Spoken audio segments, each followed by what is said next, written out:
If it's Monday, and it is, it's time for Begnaud's America, where we find the heart in every story. CBS News contributor David Begnaud returns with our Dear David series, stories submitted by viewers themselves. And David's here to share it with us. David, good morning. Morning, sir. Today's story is a gem. It was suggested by a viewer named Rob Munson from South Dakota with a little help from his son.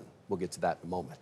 This story is about a man whose work at Christmas brings people together from near and far.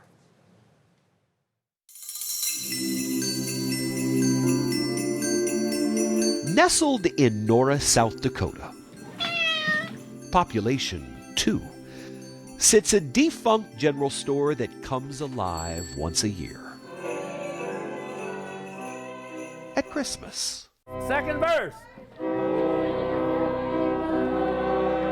Nearly 40 years ago, Mike Pedersen, one of the 2 people who lives here, purchased this building and fulfilled a lifelong dream to restore a pipe organ.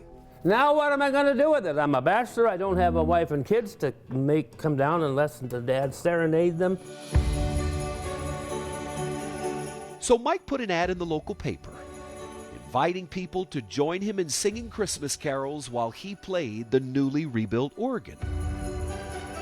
They looked at me like, you goofy guy. Who's going to do that?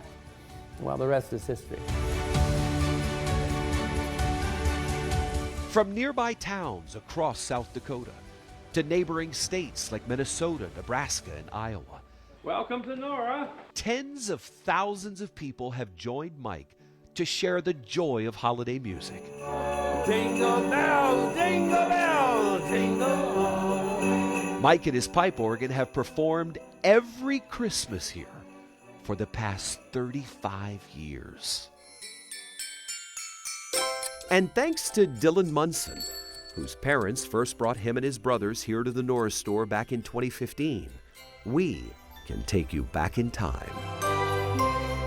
You see, after those early years of coming to the Nora Store Christmas with his family, Dylan went on to South Dakota State University and majored in broadcast journalism. And guess what he covered as his college assignment? You've probably never heard of the town of Nora, South Dakota, but around Christmas time, something magical happens. Since 1989, Mike Pedersen has been hosting what has come to be known as Nora Christmas. And it all started with an organ. So I told my buddies later when they come back to finish putting the organ in there, I says, hey guys, let's hurry up, get this thing done. They go, what's the hurry? We got all winter. No, I said, we don't. I said, I want to put an ad in the paper and see if anybody would come to Nora and sing Christmas carols with me. Well, they looked at me like I was absolutely goofy. Yeah. Last year we had around 3,500 people come through those doors to celebrate the reason for the season. This is Christmas. And it was all out of The way I grew up. It's like coming home. Musicians come from all around, and visitors simply shout out a song from the book, and away they go. 81! I have been humbled lately to realize how many people's lives have been touched by it. And it's not me that touches their lives. I'm just the caretaker. But when the room fills up with people, you get a sense of unconditional love. Don't you feel that, people, when you're here? The best way to describe Nora Christmas is the fact that it's kind of like meeting me. It's something you can't describe. It's just something you have to experience. So Merry Christmas. Among those who keep coming back year after year is Dylan's dad, Rob, who first emailed our Dear David team about this gem of a story in the heart of America.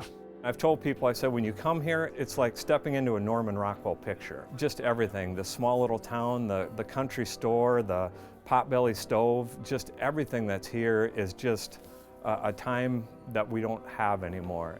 The Nora Store hasn't sold a single item since 1962. But Mike's on a mission to preserve this historic building with a few donations and his time. Because there's no Nora Christmas without Mike. Frosty the Snowman. It's why he postponed his much-needed hip replacement surgery until after Christmas. He wanted to again serve that hot apple cider to the carolers, who delivered the sweetest of surprises. No, not the treats. Their presence in this town of 2. And then I have what they call open keyboard. I let anybody come and play. And I get volunteers to come up. Some have been exceptional, some you just, well, you kind of hope they give it up, you know.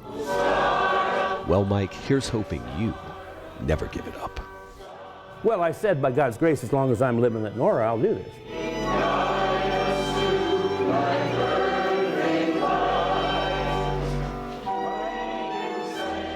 Goodness. Wow. A Nora Christmas. It's just nice to know people like that. I always believe that, but to see that people like that really exist, Yeah. it is like stepping into a Norman Rockwell picture. Isn't it amazing? Yeah. Y'all go see him. He does it every weekend leading up to Christmas. So go see Mike. We'll try to do it. Hey, by the way, last weekend we saw you at Gayle's 70th, Yeah. and you've got a feel for love in the room. I mean, describe it from your perspective. What was it like being there? Well, first of all, I thought you were going to fall on those high heels when you got so surprised she backed up like this. Look, celebrating you is such a joy because you are one of the most generous people to share a television screen with. To be in a room, and by the way, to meet your sisters. Yeah. Who I have a very nice family. are such remarkable women on their own, and the way they look up to you, right? Big sister, mentor. I don't know. Jeremy and I flew across the country just for you. It was because so, we wanted to be there. You know, the thing that got me is the many different types of people that were there. Yeah. You know, there's the names that you do know, and there's the names that you don't We know you got famous friends, Gayle. No, but I'm not even saying that. It's the people, and listen, I didn't do the guest list. Oprah didn't do the guest list. She relied on Joseph and Shelby, who worked very closely with me, who know the people that I associate with, so I had nothing to do with the guest list, because I said, did you invite so-and-so? Did you invite so-and-so? After it was all over. Yeah.